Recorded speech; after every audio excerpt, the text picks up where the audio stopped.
അമേരിക്കയിലെ ഒക്ലഹോമയിൽ പടർന്നുപിടിച്ച കാട്ടുതീയിൽ 4 പേർ മരിക്കുകയും 140ലധികം പേർക്ക് പരിക്കേൽക്കുകയും ചെയ്തതായി സംസ്ഥാന മെഡിക്കൽ എക്സാമിനർ റിപ്പോർട്ട് ചെയ്യുന്നു. കാട്ടുതീയും ശക്തമായ കാറ്റുമാണ് മരണകാരണമെന്ന് ഉദ്യോഗസ്ഥർ പറയുന്നു. പാവ്നി, ഹാസ്കൽ, ലിങ്കൺ, ഗാർഫീൽഡ് കൗണ്ടി എന്നിവിടങ്ങളിൽ നിന്നുള്ളവരാണ് മരണപ്പെട്ട 4 പേരുമെന്ന് ഒക്ലഹോമ എമർജൻസി മാനേജ്മെന്റ് കഴിഞ്ഞ ദിവസം സ്ഥിരീകരിച്ചിരുന്നു.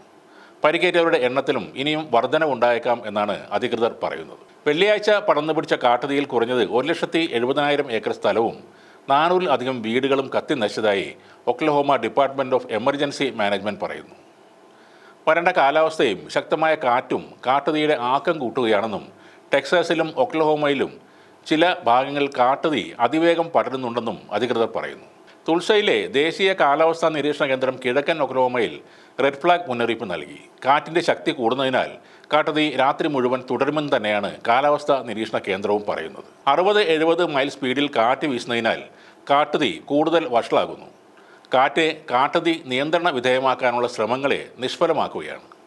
നിലവിൽ സ്ഥിതി വഷളായിക്കൊണ്ടിരിക്കുകയാണെന്നും ഉദ്യോഗസ്ഥർ മുന്നറിയിപ്പ് പോലെ പറയുന്നുണ്ട്.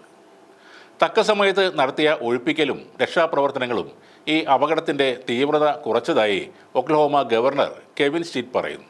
രക്ഷാപ്രവർത്തനങ്ങളും ആളുകളെ ഒഴിപ്പിക്കലും വിജയകരമായിരുന്നു. പക്ഷേ കാട്ടുതീ ഇപ്പോഴും നിയന്ത്രണ വിധേയമായിട്ടില്ല. തീപിടുത്തത്തിൻ്റെ യഥാർത്ഥ കാരണം ഇതുവരെയും കണ്ടെത്താനായിട്ടില്ല. ഒരുപക്ഷെ പൊട്ടിവീണ വൈദ്യുതി ലൈനുകൾ ആയിരിക്കാം. വരണ്ട കാലാവസ്ഥയും കാറ്റും തീയുടെ ആക്കം കൂട്ടുകയാണ്. വീട് നഷ്ടപ്പെട്ടവരെ സഹായിക്കാൻ റെഡ് ക്രോസും ലാഭേച്ഛയില്ലാതെ പ്രവർത്തിക്കുന്ന സംഘടനകളും മുന്നിട്ടിറങ്ങുമെന്നും അദ്ദേഹം പറഞ്ഞു.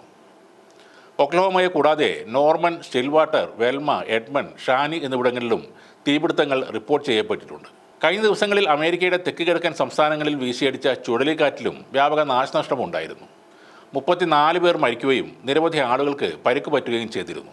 കാൻസാസിൽ വെള്ളിയാഴ്ച വൈകിട്ട് തുടങ്ങിയ ശക്തമായ പൊടിക്കാറ്റ് ഒരുപാട് വാഹനങ്ങൾക്ക് കേടുപാടുകൾ വരുത്തി. വീടുകളടക്കം അനേകം കെട്ടിടങ്ങൾ നിലം പൊത്തി. 50-ൽ പരം വാഹനങ്ങൾക്കാണ് കേടുപറ്റിയത്. മിസൂറിയിൽ 12 പേർ മരിച്ചിട്ടുണ്ട്. 25 കൗണ്ടികളിലായി 19 ചുഴലിക്കാറ്റുകൾ വീശിയെന്നാണ് റിപ്പോർട്ട്. അതോടെ കാറ്റിനൊപ്പം കാട്ടുതീയും നാശം വിതയ്ക്കുന്ന അർക്കൻസാസ്, ജോർജിയ, ഒക്ലഹോമ തുടങ്ങി നിരവധി സംസ്ഥാനങ്ങളിൽ അടിയന്തരാവസ്ഥ പ്രഖ്യാപിക്കുകയും ചെയ്തു. വിവിധ സംസ്ഥാനങ്ങളിലായി 2.5 ലക്ഷം കെട്ടിടങ്ങളിൽ വൈദ്യുതി ബന്ധം വിച്ഛേദിക്കപ്പെട്ടു. 2024-ൽ അമേരിക്കയിൽ ചുഴലിക്കാറ്റുമായി ബന്ധപ്പെട്ട അപകടങ്ങളിൽ 54 പേരാണ് മരിച്ചിരുന്നത്. നേരത്തെ ജനുവരിയിൽ ഉണ്ടായ കാട്ടുതീയിലും കാലിഫോർണിയ സംസ്ഥാനത്തിലെ ലോസ് ഏഞ്ചൽസ് നഗരത്തിൽ കണക്കില്ലാത്ത നഷ്ടങ്ങളാണ് ഉണ്ടായത്. നഗരത്തിലെ വലിയൊരു പ്രദേശം തീയിൽ അകപ്പെട്ടിരുന്നു. ഫ്രാൻസിൻ്റെ തലസ്ഥാനമായ പാരീസിൻ്റെ വിസ്തീർണം 105 ചതുരശ്ര കിലോമീറ്റർ, അതായത് 41 ചതുരശ്ര മൈലാണ്. ഈ കാട്ടുതീയിൽ ലോസ് ഏഞ്ചൽസിൽ പാരീസിനേക്കാൾ വലിയ പ്രദേശം ചാരമായി എന്നാണ് പറയുന്നത്. 61 ചതുരശ്ര മൈൽ പ്രദേശമാണ് അന്ന് കത്തിയമർന്നത്.